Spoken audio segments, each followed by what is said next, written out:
right. So super late or super early, depending on how you want to look at it, it's about 4:30. But what I kind of wanted to talk about was this right here. So this was like the first time that I'd really like laid out and drawn out the plan, like the roadmap, as far as what we're going to be doing with the RWA tokenization platform, specifically for commercial real estate properties and developments.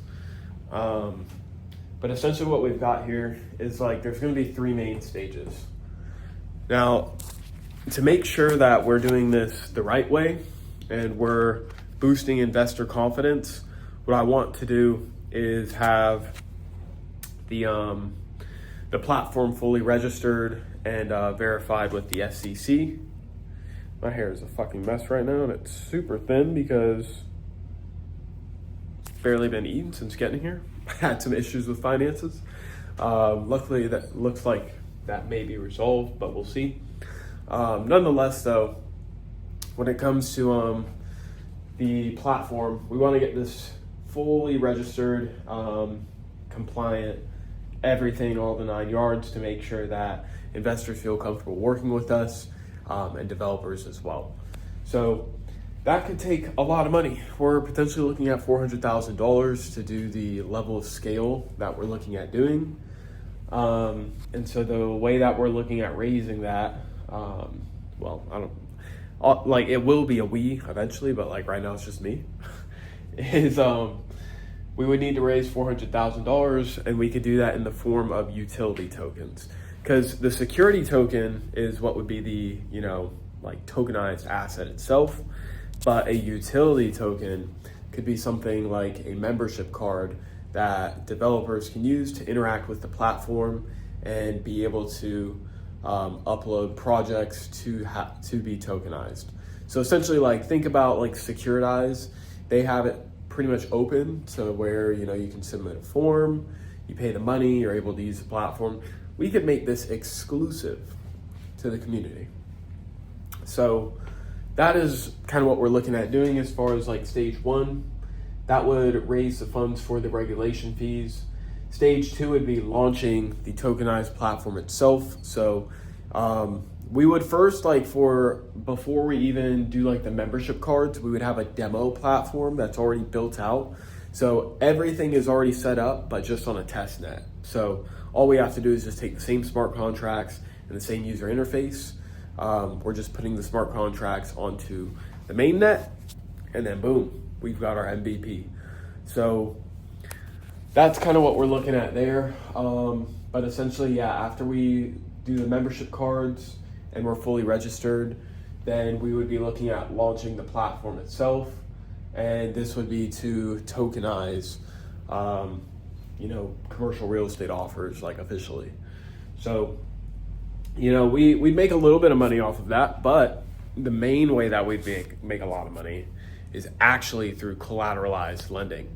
This is an idea that I had a while ago, and essentially, like, banks are gonna allow you to leverage your property, your assets as collateral for loans, and they'll give you a rate, but like it's they're gonna control that rate.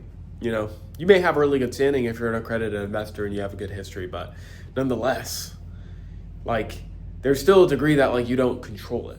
So what if it was peer-to-peer? What if accredited investors could lend to each other? They set their own terms, and it's all facilitated on our platform. We charge like a 1-2% fee, even like a 1% fee. Imagine, like, if we have, I think it's very doable to do $600 billion in, I'll call it 5 years. Yeah, like I want to say 4 years, but I'll call it 5 years. But we do $600 billion in 5 years. Let's say there's like $10 billion that ends up getting collateralized for loans. 1% on fucking $10 billion is still $100 million. That's pretty good profit. So that's kind of what I'm looking at there. And that'd essentially be how we really start to churn the money wheel. And we can take that money, start moving into private equity, doing roll-ups, buying cash flow, because that is a huge play as well. but obviously step by step, as my roommate would say. So yeah, that's kind of like the plan here. Again, we're going to be tokenizing properties, specifically looking at developments. So properties that are going up, properties that are traditionally illiquid, they take a while to be able to be completed. You're looking at anywhere from like 3 to 7 years when you're looking at the scale of properties I'm looking at. So, it'd be a cool feature to have investors be able to use their interest in a property to collateralize it for a loan on chain. So that's what we're looking to do, specific to the development industry. And I think that's honestly like the way that you provide the most value. Like if you are hyper specific with the niche that you're serving, you're providing the maximum value per capita, per head, per person. So instead of trying to target everybody and be like a one-stop like shop, like a fucking Amazon, we just get really fucking good at serving an ideal target customer, maximize the value, and we create one hell of a company. So that's what we're looking at doing. Global real estate value is 600 T's, not M's, not B's, but T's. So huge potential. And Miami is one of those spaces where it's just a hot spot for development. So a lot of cool stuff happening in the city. But yeah, it's pretty fucking late. So we're trying out like the Nikola Tesla method. He used to only sleep for like 20 minutes